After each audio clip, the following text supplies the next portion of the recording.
there's a tendency to jump around between systems or start testing a system and then tweak it in the middle of the test. Hey, it's Walter here, and you're at the Think Profit podcast, where we're going to help you develop a rock-solid trading confidence and avoid the potentially endless cycle of system switching. Right, Hugh?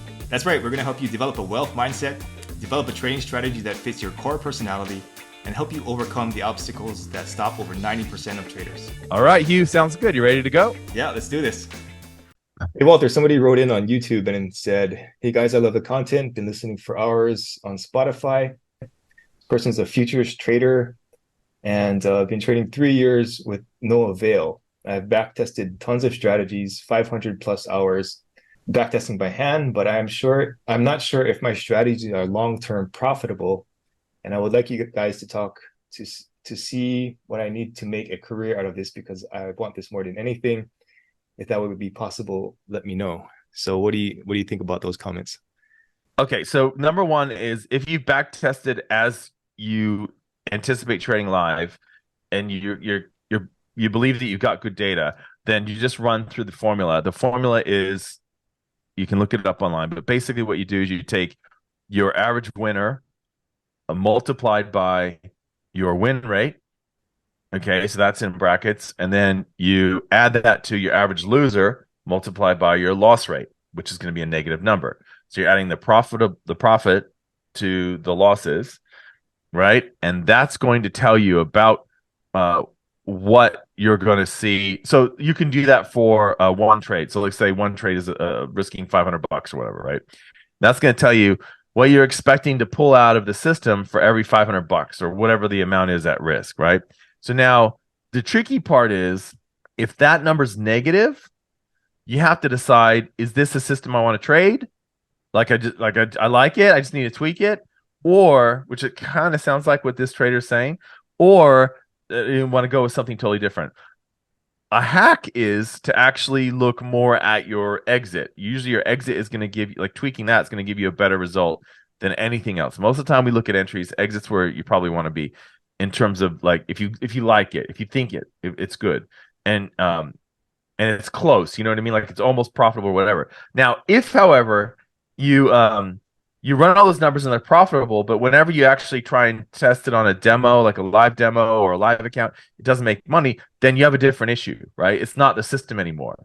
So it's actually maybe you or your risk rules or whatever. So that's different. So that's how I would approach it. You've got to confirm that you have an edge. And then from there, if you have an edge, but it's too slight, you want it to be better, look at exits. If you have an edge, but the numbers in your backtesting is not translating to live trading or live demo trading, then there's something going on with your execution, right? And so that's why you need to keep really good records, a journal of all your entries and exits and all that stuff, and figure out where is the issue.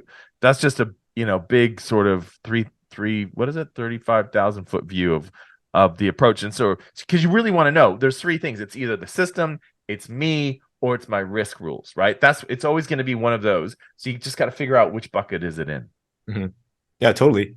I would add one thing. It seems like this person maybe just doesn't have the confidence that, even though he backtested it over like 20 years or whatever, that will actually work in live trading or demo trading. So if that's the case, then yeah, you should actually start putting it in, and like you said, keep good records, keep stats on your trading, and see if it does match up roughly with your backtesting results.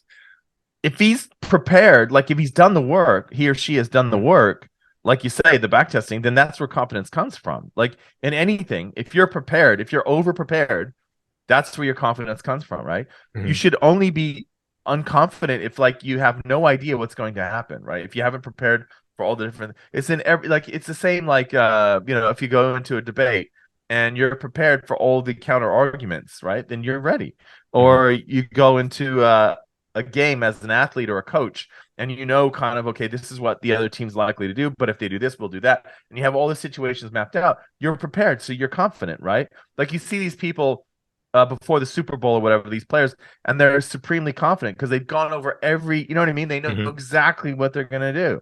There's no question. And that's kind of where we need to be. People don't realize that the profits that you make when you trade in your live account that came from all the work you did before, Mhm. right? So all that preparation, all that back testing, all that stuff, all those spreadsheets, everything you did before, that's what led to that moment on that like even if it's the 1 minute chart where you literally make profit in like 95 seconds, right? All of that was possible from all the work you did before. So it's no Mhm. different from anything else where confidence comes from preparation. So yeah, totally with you on that one. Yeah. And another thing that came to mind was, even if you did 500 hours of backtesting, there's a tendency for a lot of people. I'm not saying this person did that, but there's a tendency to jump around between systems or start testing a system and then tweak it in the middle of the test. And then like you end up with a totally different result that doesn't help at all. So that could be a source of a lack of confidence also. So you want to take a look at that, make sure that you're putting your system down on paper and then testing it. And then, reviewing it as a complete test instead of changing stuff in the middle of it. Yeah, you're right. That's a big point. Actually, I've been talking about that with some of my coaching clients, and that's a big thing because what you're saying is right. You don't have a gauge of the system now, right? Because you've changed midstream. What I say to do is put it in a silo, right? So okay, you're thinking, oh, I want to change the exit. Okay, fine. Save that project to something else. Put it in its own silo, but keep testing the original rules so you can compare later. Yeah, tweak. That's a big deal. It happens all the time. People are like, well, I was thinking about doing this, and then I decided I would do this, and it seems to work better.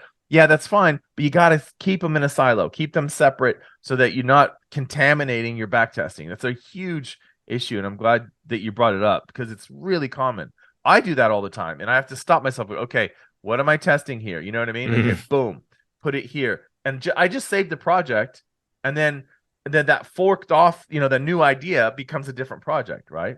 Yeah. So what I do is I have the name of the project and then I do the version number. So if you want to tweak something about it, make a new version number and then have a test number, so you can test it multiple times, test 1, 2, 3.